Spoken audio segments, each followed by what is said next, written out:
ओम नमः भगवते वासुदेवाय। क्या हो अगर खेलते खेलते छोटे छोटे ग्वाल बाल मौत के मुंह में चले जाए? क्या हो अगर एक विशाल अजगर पूरा जंगल निगलने के लिए बैठा हो? और क्या हो अगर स्वयं भगवान श्री कृष्ण अपने मित्रों को बचाने के लिए उस राक्षस के पेट में प्रवेश कर जाए? आज की इस अद्भुत कथा में हम जानेंगे श्रीमद् भागवत पुराण की वो रहस्यमय लीला जहां भगवान श्री कृष्ण ने भयानक दैत्य अघासुर का उद्धार किया था। तो वीडियो को अंत तक जरूर देखिए, क्योंकि इस कथा का अंत केवल युद्ध नहीं बल्कि मोक्ष का रहस्य भी बताता है। सुबह का समय था। वृंदावन की वादियां पक्षियों की मधुर आवाज से गूंज रही थी। चारों ओर हरियाली, ठंडी हवा और गांव की घंटियों की ध्वनि वातावरण को दिव्य बना रही थी। उसी समय नंदलाल श्री कृष्ण अपने बिस्तर से उठे। उन्होंने मुस्कुराते हुए अपनी मधुर सिंगी बजाई। सिंगी की आवाज सुनते ही सारे ग्वाल बाल खुशी से घरों से बाहर निकल आए।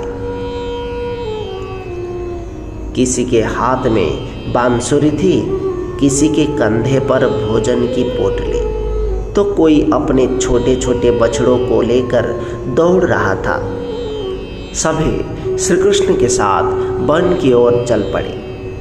रास्ते भर बालक हंसी मजाक करते रहे। कोई मोर की तरह नाचता, कोई बंदरों की नकल करता, तो कोई अपने मित्र की पोटली छुपाकर भाग जाता। श्री कृष्ण भी अपने सखाओं के साथ बाल लीला का आनंद ले रहे थे। लेकिन दूसरी ओर मथुरा में बैठा अत्याचारी राजा कंस भय से कांप रहा था। उसने पूतना और बकासुर जैसे शक्तिशाली राक्षसों को खो दिया था। अब उसने उनके छोटे भाई भयानक दैत्य अघासुर को बुलाया। अघासुर अत्यंत क्रूर और विशालकाय राक्षस था। जब उसने सुना कि कृष्ण ने उसके भाई और बहन का वध कर दिया तो उसका क्रोध आग की तरह भड़क उठा।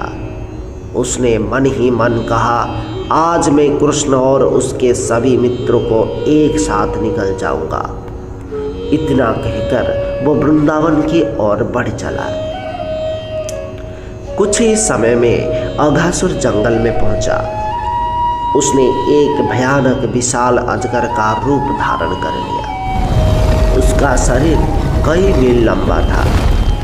उसकी आंखें जलते अंगारों की तरह चमक रही थी। ऊपरी होंठ बादलों को छू रहा था और निचला होंठ धरती पर फैला था। उसका खुला हुआ मुंह किसी विशाल गुफा जैसा दिखाई दे रहा था। उसकी जीभ लंबी सड़क की तरह बाहर निकली हुई थी।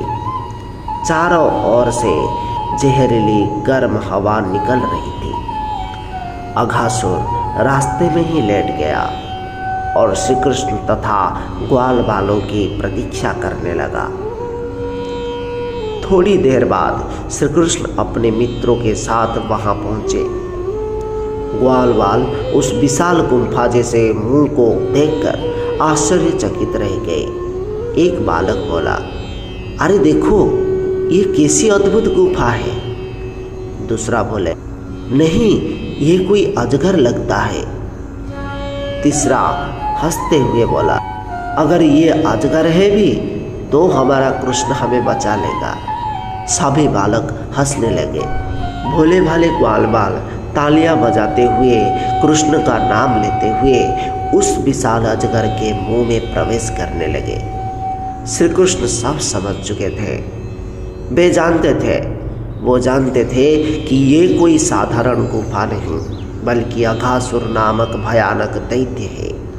लेकिन तब तक सारे ग्वाल बाल और बछड़े उसके पेट के भीतर जा चुके थे। अपने प्रिय सखाओं को संकट में देखकर भगवान श्री कृष्ण का हृदय दया से भर गया।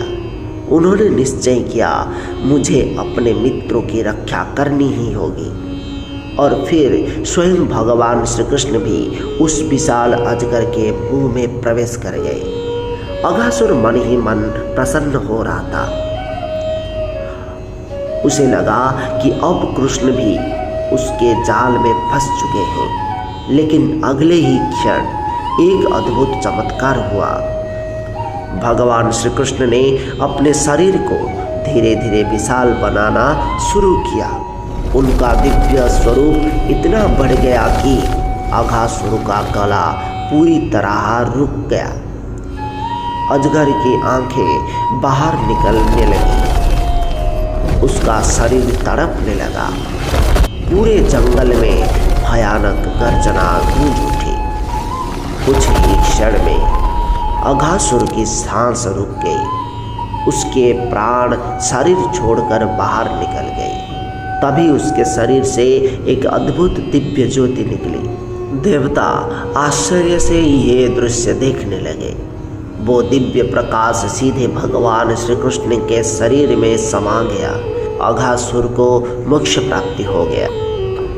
फिर भगवान श्री कृष्ण ने अपनी अमृतमयी दृष्टि से सभी ग्वाल बालों और बछड़ों को जीवित कर दिया। सभी सुरक्षित बाहर निकल गए, मानो कुछ हुआ ही न हो। ग्वाल बाल फिर से हंसते खेलते श्री कृष्ण के साथ वन में घूमने लगे। इस लीला से हमें ये शिक्षा मिलती है कि जो भगवान श्री कृष्ण की शरण में आता है उसका कल्याण निश्चिंत है। अघासुर जैसा भयानक राक्षस भी भगवान के स्पर्श से मोक्ष प्राप्त कर गया।